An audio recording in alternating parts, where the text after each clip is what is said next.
말씀을 보겠습니다.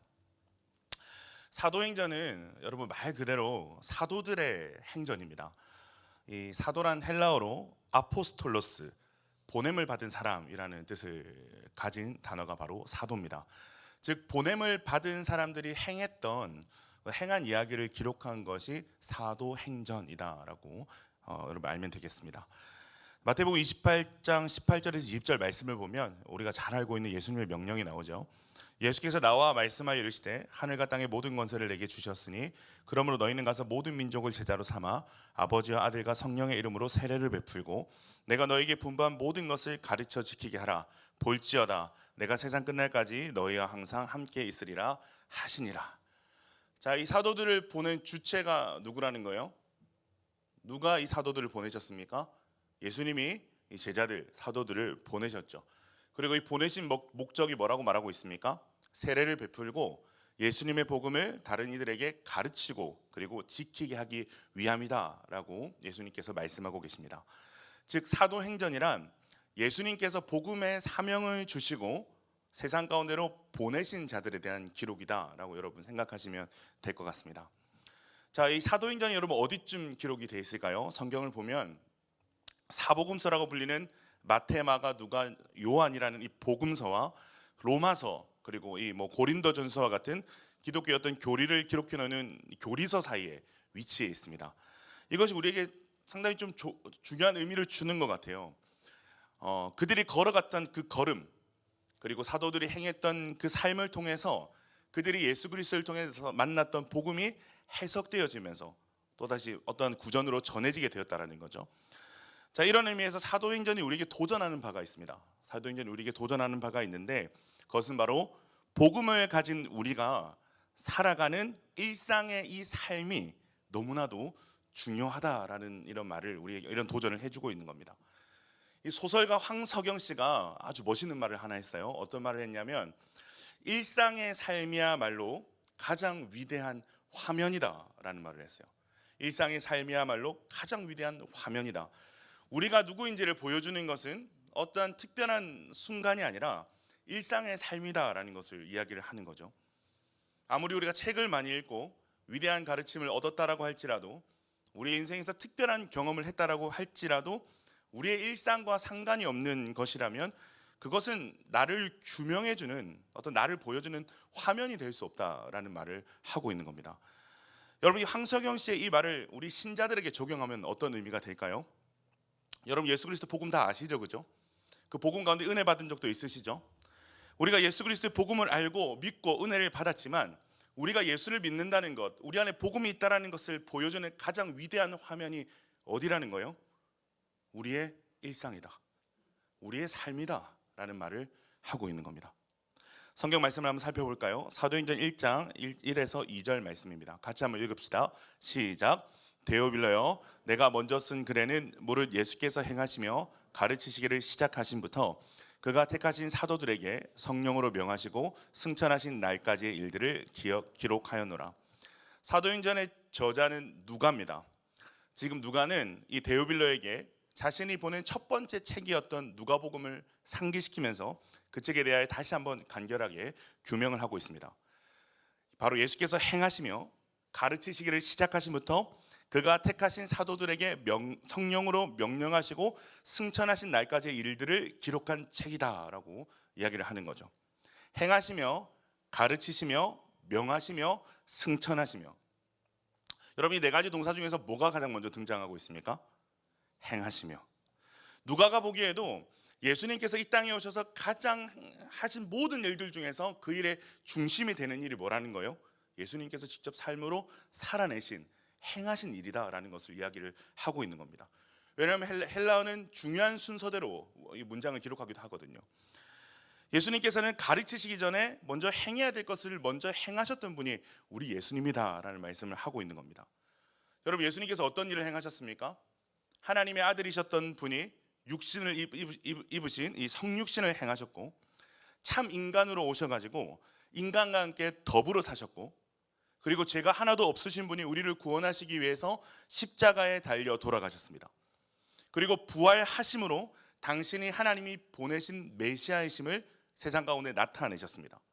그리고 부활하신 이후에는 또 40일 동안 제자들과 함께 삶으로 지내셨어요. 근데 부활하신 후에는 이전과는 좀 다른 존재로 함께 하시죠. 제자들 옆에 계시다가 갑자기 막 예수님이 막 사라집니다. 그리고 엠마오에 계시다가 갑자기 갈릴리에 나타나셨다가 제자들이 분명히 문을 잠그고 모인 방 한가운데 갑자기 그 벽을 뚫고 나타나시고, 약간 공포영화 같은데 어쨌든 시공간을 초월하는 존재로 제자들과 40일 동안 함께 하시죠.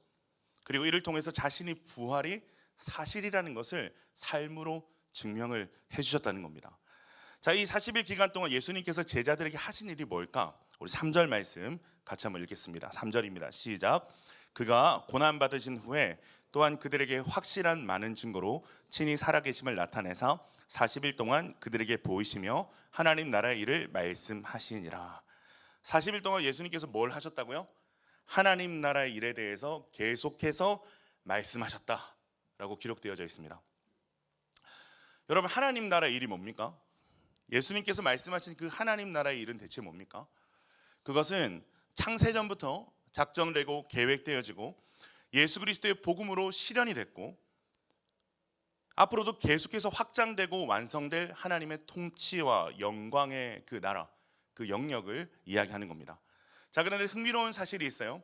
예수님께서 40일 동안 열심히 하나님 나라에 대한 이야기들을 하시는데 이 하나님 나라에 대한 이야기의 본질을 제자들이 이해를 했을까요? 하지 못했을까요? 못 알아들어요. 아직 못 알아들어요. 제자들이 뭐라고 합니까? 우리 6절 말씀 한번 볼까요? 6절입니다. 시작. 그들이 모였을 때에 예수께 여쭈어 이르되 주께서 이스라엘 나라를 회복하심이 이때이니까 하니. 제자들은 예수님께서 말씀하시는 그 하나님 나라의 회복을 여전히 뭘로 이해하고 있는 것 같아요?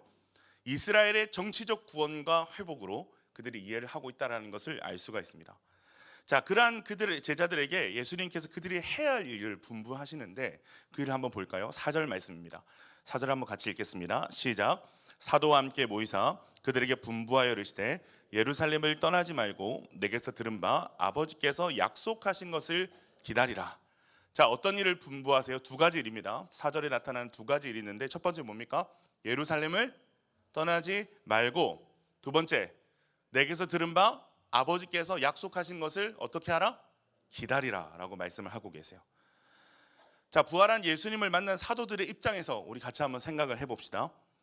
예수님께서 십자가에 달리신 후에 제자들은 그 예수님을 버렸다라는 그 죄책감과 예수님이 죽으셨다라는 그 절망감 속에서 그들은 디베레 바닷가로 갑니다. 그런데 예수님께서 부활하셔서 이제는 이전의 어떤 존재와는 완전히 차원이 틀린 존재로 나타나셔서 제자들과 함께 해주시는 거죠. 시공간을 초월하시는 슈퍼맨과 같은.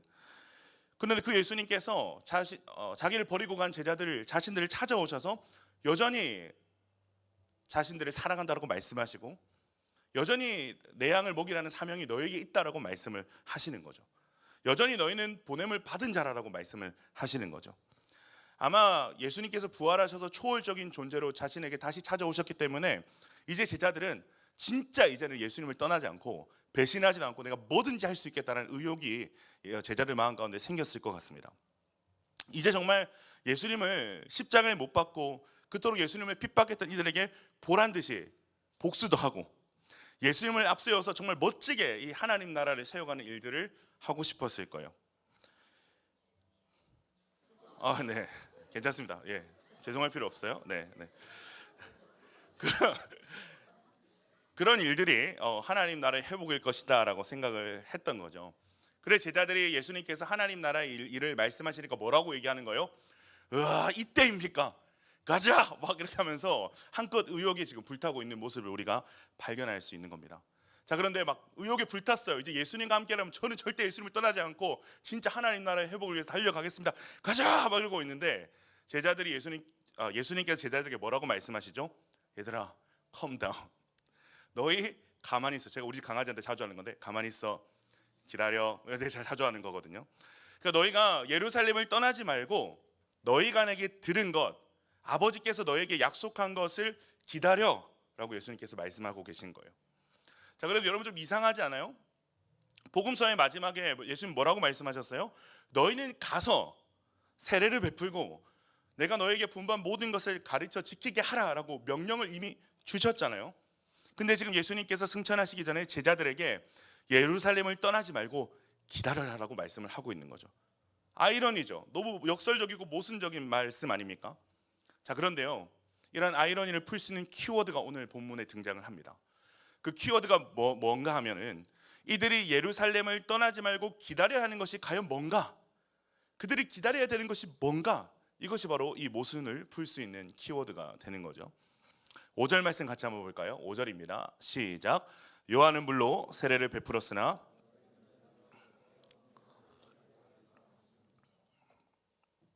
사명을 받은 제자들, 그들이 예루살렘을 떠나지 말고 기다려야 되는 것이 뭐라고 예수님께서 말씀하고 계십니까? 뭐라고 말씀하고 계시죠? 성령이다 라고 말씀하고 계십니다.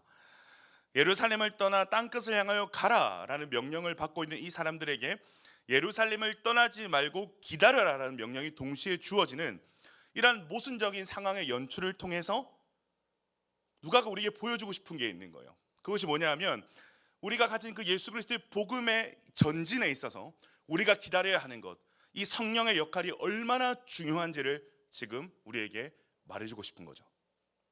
8절 말씀 한번 봅시다. 여러분 잘 아시는 말씀입니다. 한번 읽어봅시다. 시작.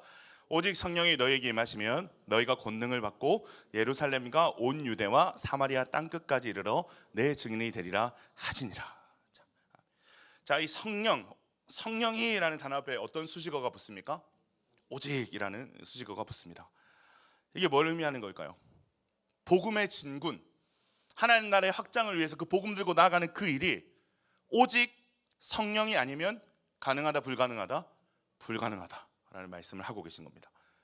우리의 어떤 힘으로, 어떤 예수님과의 회복된 어떤 그 인간적인 관계로, 의욕으로, 열정으로도 아니고 오직 무엇으로만 가능하다? 오직 성령으로만 가능하다. 제가 가장 많이 하는 기도가 있다면 저는 성령 충만의 기도를 가장 많이 하는 것 같아요. 제가 뭐 성령이 충만해져서 위대한 사람이 되겠다, 주님 제 육신만 충만하게 하지 마시고 성령도 충만하게 하옵소서, 뭐 이런 그게 아니고요. 제가 막 능력이 종이 되겠다 이런 야망 때문도 아니고, 사실 좀 그 반대의 어떤 이유 때문에 제가 성령 충만을 자주 구하는데, 제가 신앙생활을 해보니까 참 신앙생활이라는 것이 하면 할수록 자신이 없어져요. 이걸 어떤 마음인지 알겠어요? 하면 할수록 자신이 없어져요. 진짜 날마다 제가 목회자로서 얼마나 부족한 사람인지가 매 순간순간 드러나는 게 신앙생활인 것 같아요. 그래서 성령의 충만함이 없으면 내 삶에 정말 한 걸음도, 아까 우리 진태 형제 같이 고백하는 찬양처럼 내 삶의 한 걸음도 정말 하나님 나라를 위해서 걸을 수가 없구나, 나는 그런 사람이구나라는 걸 날마다 실감을 하게 되더라고요.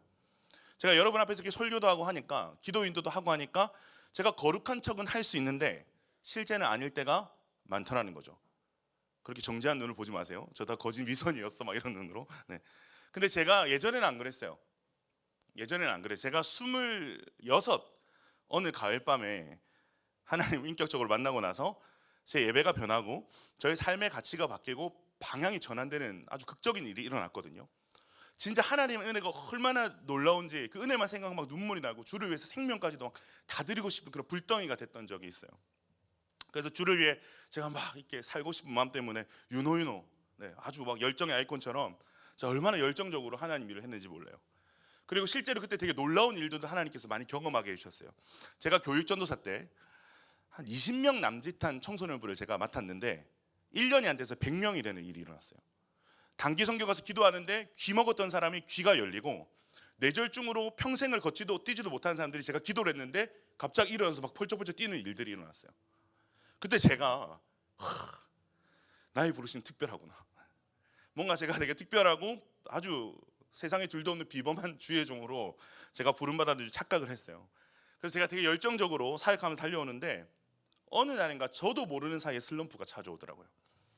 열정적인 그 사역 뒤에 말할 수 없는 어떤 공허함들이 막 찾아오고, 밤마다 사역을 다 끝내고 아침부터 저녁까지 사역을 다 끝내고 제가 묵고 있는 게스트하우스로 들어가면 말할 수 없는 공허함이 찾아오고, 제가 그때 기도를 했어야 됐는데 그래서 그 공허함을 채우려고 혼자 치킨을 시켜 먹고, 그래서 공허함이 채워질 줄 알았는데 채워지지 않아서 이 2마리 치킨을 시켜 먹고, 네.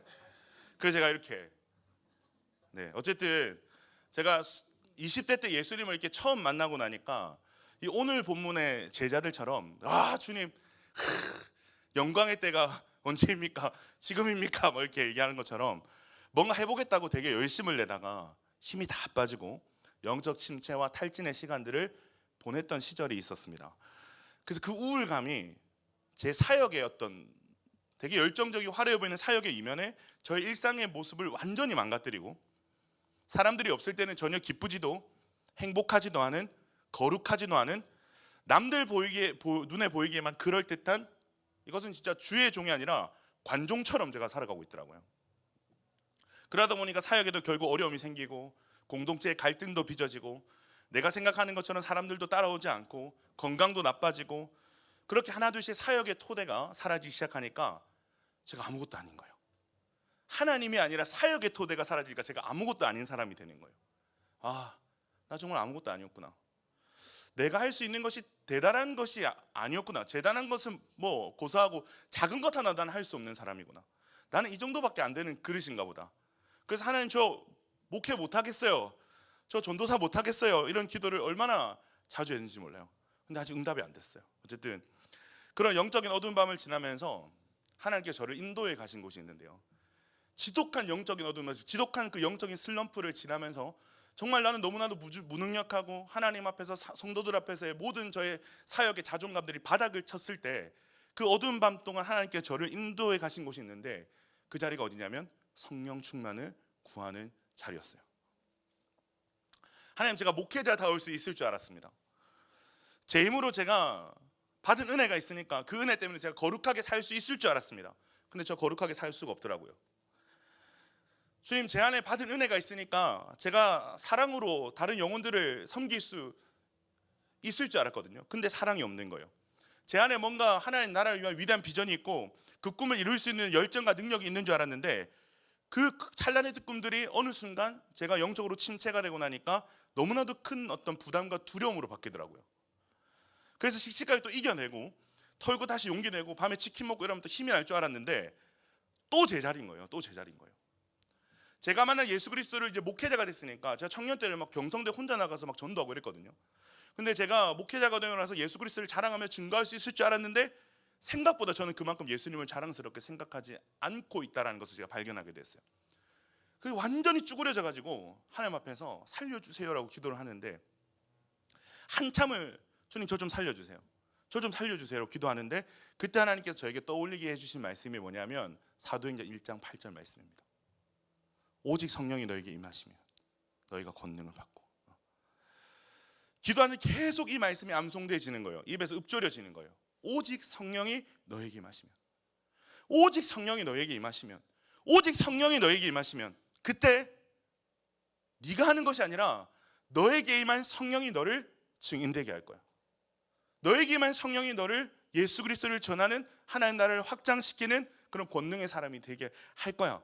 그러니까 너 가만히 아무것도 하지 말고 약속하신 성령을 기다려. 사랑하는 야베스 동력자 여러분, 그리스도인의 정체성은요, 그리고 그리스도인에게 부여받은 이 사명과 성령은 절대로 뗄 수 없는 관계를 가진다는 것을 우리는 겸손히 인정할 수 있어야 합니다.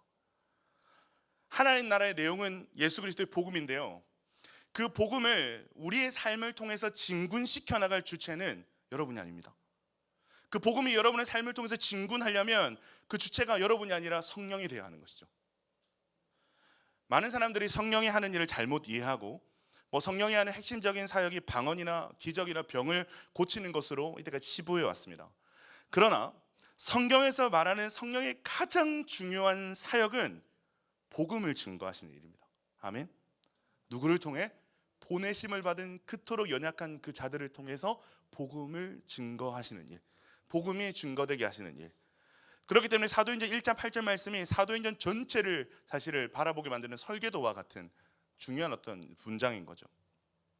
이 말씀을 기록함으로 누가는 지금부터 시작할 사도행전의 핵심 내용이 뭔지를 이 사도행전 1장 8절 말씀 통해서 우리에게 봐라라고 이야기를 하고 있는 겁니다. 사랑하는 동역자 여러분, 저는 오늘날 우리도 이 사도행전의 연장선을 살아가고 있다고 믿습니다. 어느 측면에서 예수 그리스도 이야기 이후에 주님께서 성령을 보내주셨고, 성령을 받은 자들이 예수 그리스도가 다시 오실 그날을 소망하며 살아가는 이야기, 복음 들고 하나님 나라를 확장하고 복음을 증거하는 그 이야기가 사도행전의 이야기 아닙니까? 그렇기 때문에 우리도 어쩌면 이 사도행전의 연장선에서 예수 그리스도가 다시 재림하기 전에 그 시기 어디쯤 훨씬 더 예수님께서 재림하시는 그때와 가까이 있는 시대를 살고 있는 사람들이 바로 우리들이라는 거죠. 그렇기 때문에 어쩌면 우리도 똑같은 이 사도들과 똑같은 성령의 시대를 우리는 살고 있다라고 말할 수 있겠습니다. 자, 그렇기 때문에 사도행전 1장 8절은 사도행전 전체뿐만이 아니라 성령의 시대를 살아가고 있는 우리 모두의 인생을 너희가 어떤 눈으로 바라봐야 되는가, 우리가 어떤 눈으로 바라보고 해석해야 되는지를, 어떤 중심을 갖고 우리가 하나님 나라의 확장을 위해서 복음 들고 나아가야 될지에 대한 안경을 우리에게 제공해 주고 있는 말씀이 오늘 말씀이라고 할 수 있겠습니다. 자, 그 중요한 프레임이 뭡니까? 우리가 우리의 삶을, 우리가 그리스도를 믿는 그리스도의 제자로 부름받는 우리의 삶의 목적과 그 중심과 나아갈 방향을 정확하게 바라볼 수 있는 그 프레임이 뭐라는 거예요? 오직 성령이 임하시면. 우리 옆에 친구들 가면 인사합시다. 오직 성령이 임하시면. 네. 사랑하는 동역자 여러분, 모르겠어요. 이 말이 좀 기분 나쁘게 들릴지 모르겠어요. 근데 우리는 우리의 힘으로 우리에게 주어진 어떤 이 그리스도인이라는 이름, 예수 그리스도의 제자라는 이름, 이 사명을 짊어지고 살아갈 수 있는 사람들이 아닙니다. 절대로 불가능합니다. 뭔가 처음에 은혜 받고 마음이 뜨거워지면 살 수 있을 것 같죠? 뭔가 대단한 일들을 해낼 수 있을 것 같죠? 아니에요. 예수님의 제자를 한번 볼까요? 3년 동안 진짜 예수님의 어떤 그 실물 영접, 그죠? 예수님과 동고동락하면서 얼마나 많은 것을 보고 체험을 했습니까? 그런데 결정적인 순간에 그들이 예수님을 다 버리고 떠나지 않습니까? 예전에는 스스로 자신들을 사명자라고 생각했고, 비범하고도 예수님의 좌우편에 앉아있는 특별한 자들이라고 생각했고, 그 중에는 예수님을 이 세상 누구보다 사랑한다라고 믿고 호언장담했던 베드로도 있었고, 그런데 다 두려워서 예수님을 배반하고, 그 당시 이스라엘의 핵인싸에서 다시 저 디베라 변두리로 돌아가서 초라하게 물고기를 낚던 자들로 전락한 자들 아닙니까 여러분? 믿음에도 실패하고, 꿈꾸던 비전에도 실패하고, 예수님과의 어떤 그 의리에도 실패하고, 사명에도 실패하고, 관계에도 실패한 자들, 실패자들이에요. 네. 그런데 부활하신 예수님이 그들을 찾아가셔서 다시 모으시고 그들의 마음을 어루만지시고 떡과 물고기를 구워주시고 믿음을 회복하시고 그들 마음에 예수 그리스도를 사랑하는 마음이 여전히 있다라는 것을 다시 끌어내시고, 예수님 또한 그들을 여전히 사랑하시고 그들에게 예수님께서 맡기신 사명이 있다라는 것을 말씀하시고 그들을 일으켜 주시죠. 자, 그런데 여기까지는 정말 중요한 클라이막스를 위한 준비 과정에 불과합니다.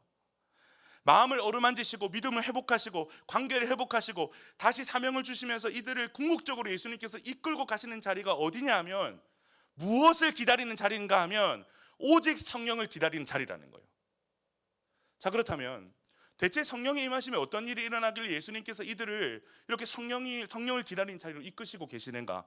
첫 번째, 자, 성령이 임하실 때 이런 능력이 나타나는 거예요. 첫 번째, 너희가 권능을 받고. 이 권능이라는 단어는 헬라어로 두나미스라는 단어입니다. 이 두나미스라는 단어는 이 다이너마이트와 같은 아주 폭발적인 힘을 말하는데요, 약한 능력이 아니에요. 아주 강력한 능력입니다. 자, 그렇다면 이 능력이 뭔데, 어떤 능력이 이렇게 강력하게 나가는가, 이걸 좀 우리가 좀 질문해 봐야겠죠. 여러분 어때요? 일반적으로 능력이다라고 생각할 때 여러분 떠오르는 어떤 개념이 뭡니까? 뭔가 더 많이 가지고, 뭔가 더 높아지고 힘이 세지고, 이런 개념을 우리가 생각을 하죠. 그런데 사도행전 1장 8절에서 약속하고 있는 능력은 그런 게 아니에요. 오히려 완전 반대되는 능력입니다. 성령이 임하시고 권능을 받은 그들의 삶을 사도행전 전체를 통해서 살펴보면 그들이 받은 능력을 저는 이렇게 딱 정의하고 싶은데, 고난을 당하는 능력이에요. 더 직설적으로 얘기하면 죽는 능력이에요. 복음 때문에 죽는 능력이에요. 여러분, 일반적으로 우리가 생각하고 기대하는 능력은 누가 막 예를 들어서 예수 그리스도 복음 막 전하고 그 하나님 나라를 확장시키는 일들을 막 성령 충만해서 하는데, 누가 나를 막 핍박하고 잡으려면 막 손만 대면 그 사람 팍 나가 떨어지고, 사람들이 막 나를 쫓아오면 막 내 뒤에 갑자기 후광이 쫙 비치면서 사람들이 막 눈이 멀고, 그죠? 사람들이 막 예수 믿는 사람들 향해서 막 돌을 던지면 다시 돌이 그 사람대로 확 돌아가가지고 그 사람 머리에 팍팍 꽂히는 막 이런 일들을 우리가 능력이라고 생각하지 않습니까? 웃자고 한 얘기인데, 네, 어쨌든 그런데 성령이 임하고 능력을 받은 사도들은 그런 능력을 행사하지 않아요. 물론 그들은 안진뱅이를 일으키거나 병자를 치유하는 놀라운 사역들을 행하지만 그러한 이적 후에 그들이 예수 그리스도의 복음을 설교할 때면 그들은 늘 매맞고 갇히는 일들을 당하는 거죠. 때리면 맞아요. 가두면 갇혀요. 빼앗으면 빼앗기고 끌고 가면 질질 끌려가고 그러다가 돌을 던져 죽이려면 그 돌에 맞아서 죽습니다. 스데반 죽었잖아요. 사도들의 마지막을 보면 베드로는 십자가에 거꾸로 달려 죽고 바울은 목이 달려 죽고 도마는 인도에서 화형을 당하고 다 그렇게 비참한 모습으로 성령 충만한 사람들이 죽는다는 거예요. 상황에 따라서 놀라운 표적과 기사들이 나타나기도 하지만 그들이 받은 성령의 권능의 실제는 어떤 상황에서도 복음 증거의 사명을 포기하지 않는 능력이라는 거예요. 어떤 어려운 상황을 만나도 예수 그리스도에 대한 증인의 일들을 포기하거나 이 증언의 내용을 바꾸려 하지 않는 그런 능력. 가두면 갇힐지라도, 때려서 맞으면 맞을지라도, 죽이면 죽임을 당할지라도 결코 타협하거나 물러서지 않는 증인의 능력을 사는 그 능력을 성령을 통해서 받는다는 거죠. 성령이 임하기 전에 조금만 위기가 찾아오면 예수를 부인하고 다 도망가던 이들이 어떤 핍박과 어려움이 오더라도 절대 물러서지 않는 증인의 삶을 살도록 능력을 받은 겁니다. 여러분, 성령이 임하면 그런 권능을 받는 거예요.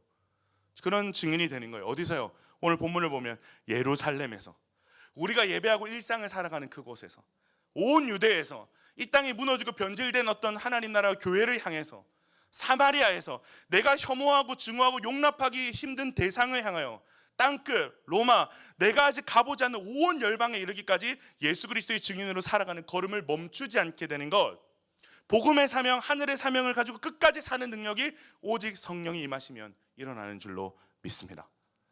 그렇기 때문에 오늘 우리가 기다리면서 먼저 해야 될 일이 여러분 뭐라는 거예요? 그것을 놓치고 가면 안 되는 일이 뭐라는 거예요? 캠퍼스 기도의 스마일 파티, 그 밖에 어떠한 사역, 어떠한 열심이 아니라 우리가 해야 될 일이 뭐라는 거예요? 오늘 이 자리 가운데서 약속까지 성령을 기다리며 그 성령을 구하는 일인 줄 믿습니다. 말씀을 정리합니다. 사랑하는 여러분, 우리 얼마나 연약합니까? 얼마나 많이 무너지고 넘어집니까? 내가 할 수 있을까? 또 넘어졌는데, 은혜 받고 수련회 우리 갔다 온 지 얼마 안 됐잖아요, 그죠? 수련회 갔다 와서 또 믿음의 결단했는데 또 우리의 중심이 무너지고 또 여호와의 그 이름이 또 가벼워지는 일들이 여러분 삶에 이미 나타나고 있잖아요. 이런 날을 하나님 기뻐하실까? 과연 나는 사명자이긴 한가? 정말 주를 위해서 살고자 했지만 우리의 연약함 앞에서 수없이 좌절하고 포기하고 싶고 초라해지고 자신 없는 모습이 우리의 모습일 때가 얼마나 많습니까? 그런데 알고 보니까 그게 원래 우리 모습이 맞는 거예요, 여러분. 나의 할 수 있음의 자리가 점점 좁아지면서 하나님이 하셔야 되는 자리가 점점 넓어지는 것, 그것이 하나님께서 원하시는 우리의 고백이고 우리에게 경험되어야 될 신앙의 성숙이더라고요. 너 실패한 거 아니야, 포기하지 마. 원래 네 힘으로는 안 되는 거야. 그거 깨닫기 위해서 너 여기까지 온 거야. 약속한 성령을 기다려.